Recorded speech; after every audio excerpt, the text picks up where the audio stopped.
আসসালামু আলাইকুম। ব্যক্তিগত কিছু অভিমত শেয়ার করার জন্য আজকে এই ভিডিওটি আমি করছি। সেটি হচ্ছে সম্প্রতি বাংলাদেশে ভাইরাল হয়েছে একটা নাটক। এটা আমাদেরই গল্প। নাটকটা আমি নিজেও বেশ কিছু পর্ব দেখেছি। প্রায় প্রথম থেকে ২০-২৫টা পর্ব আমি দেখেছি। তারপরে শেষের দিকে আবার ৪৭, ৪৮, ৪৯, ৫০ এই পর্বগুলোও আমি দেখেছি। এই নাটকটা সম্পর্কে একটু রিভিউ দিতে চাচ্ছি।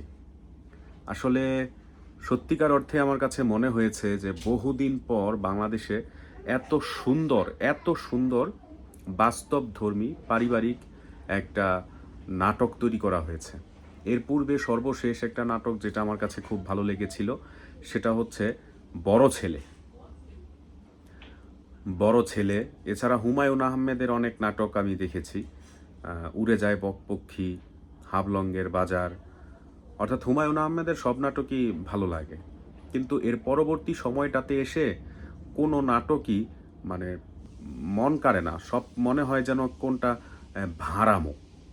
মানে কোনো কন্টেন্ট নাই, কোনো গল্প নাই, সিম্পল একটা কোনো কিছু নিয়া হাউমাউ কাউমাউ করে ফাতরামি করে নাটক শেষ করে দেয়। কিন্তু এই বড় ছেলে নাটকের পরে আমার কাছে এই এটা আমাদেরই গল্প এই নাটকটা খুবই ভালো লেগেছে। স্পেশালি এখানে যারা অভিনয় করেছে ফাহাদ চরিত্রে ইরফান সাজ্জাদ, তার অভিনয় খুবই ভালো লেগেছে।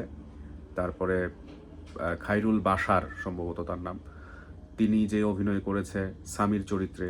তাছাড়া দুজন নায়িকা আছে, ফুপির চরিত্রটা খুব মানিয়েছে। ইন্তেখাব দিনার যিনি ফুপার চরিত্রে অভিনয় করেছে খুবই ভালো লেগেছে। মায়ের চরিত্রে ছিল মনিরা মিঠু ম্যাম। তারপরে ইয়ের চরিত্রে বাবার চরিত্রে নাদের সাহেব। তাদের যে অভিনয়টা এটা আসলে দীর্ঘদিন মানুষের আহ, মনে থাকবে। এত সুন্দর অভিনয় করেছে। স্পেশালি খুব পারিবারিক একটা গল্প নিয়ে এই প্রতিটা পর্ব এগিয়ে যায়। ওইখানে আমার তো মানে শেষের পর্বটা দেখে ৫০তম পর্ব দেখে যখন আহ, নাদের সাহেব যখন মারা যায় তখন হৃদয়টা ভারাক্রান্ত হয়ে গিয়েছিল। মনে হচ্ছিল যে চোখ দিয়ে হয়তোবা অশ্রু বেয়ে পড়বে, এরকম একটা পরিস্থিতি। হৃদয়টা একেবারেই ছিন্ন বিচ্ছিন্ন হয়ে যাচ্ছিল মনে হচ্ছে। এত মিশে গিয়েছে এই নাটকটা মানুষের সাথে। তারপরে এখানে ইরফান সাজ্জাদের যে ভূমিকাটা ছিল, আহ, তার যেই অভিনয়টা ছিল, তার পিতা মারা গেছে মূলত তার ভুলের কারণে, তার জমি বিক্রি করে দেওয়ার কারণে, বাড়ি বিক্রি করে দেওয়ার কারণে তারা গ্রামে চলে আসে। তারপর থেকেই তার পিতা অসুস্থ হতে থাকে। সেই রেশ ধরেই কিন্তু মারা যায়। এই কারণে সে তার ভিতরে যে অপরাধ বোধ, এটা যেভাবে সে প্রকাশ করেছে, এই ধরনের ইমোশনাল মুহূর্তের যে অভিনয়টা এত সুন্দরভাবে সে করেছে, একেবারে নাকের পানি চোখের পানি রিয়েলিস্টিক একটা অভিনয় সে করেছে। অত্যন্ত সুন্দর অভিনয় হয়েছে। আসলে ওই ধরনের দেখা যায় যে কিছু কিছু অভিনেতা আছে একেবারে ফাতরামো করে নাটকের মধ্যে এসে। এই ধরনের অভিনেতা এদেরকে বয়কট করা হোক। আর যারা এই ধরনের রিয়েল অভিনেতা আমি তাদের জন্য শুভকামনা জানাই যে ভবিষ্যতে আরও সুন্দর সুন্দর নাটক তারা উপহার দিবে। বাংলাদেশের নাটকের যে ঐতিহ্য সেটা ফিরে আসবে তাদের মাধ্যমে, এই প্রত্যাশাটা আমি করি। তো এটা আমাদেরই গল্প। এই নাটকটা আপনাদের কাছে কেমন লেগেছে সেটা অবশ্যই কমেন্টে জানাতে ভুলবেন না। আমার কাছে খুবই ভালো লেগেছে। আর হয়তো দুই একটা পর্ব আছে,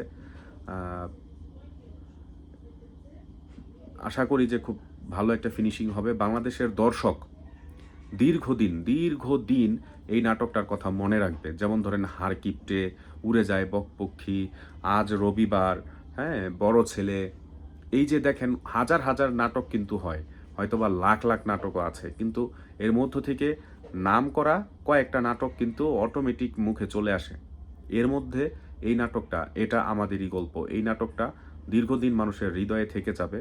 মানুষ এটা কথা বলবে, খুব উপভোগ করবে।